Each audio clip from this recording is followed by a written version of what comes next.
Pag hard starting po sa umaga or nakailang redondo kayo bago mag-start, try nyo muna ng ano to, adjust yung distributor. Yan, advance po yata yung pag ganyan. Yan ang settings na ginawa ko eh. Yan, kasi kanina nasa gitna to, sa gitna yung tornilyo na yan. Bali 12 yan, luluwagan mo lang siya magkabila. 12 kasi ikot mo lang siya pag ano, lang siya.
Nating start next day to eh.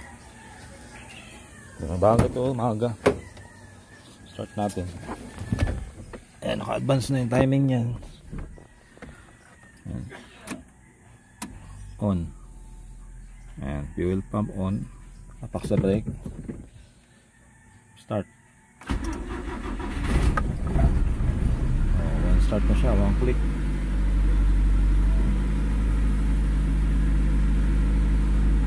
Okay. Huwag po kalimutan mag-like at subscribe na rin po sa ating channel para sa mga content na ganito. Nissan Sentra D13, ECCS. Pa si Raul. Raul. Raul, dito ka.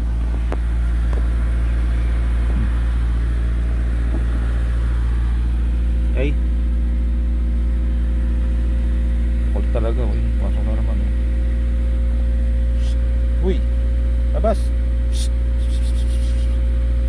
Basta dun. Kaya dito ka. May pagkain dyan. Kami yata yung Jollibee.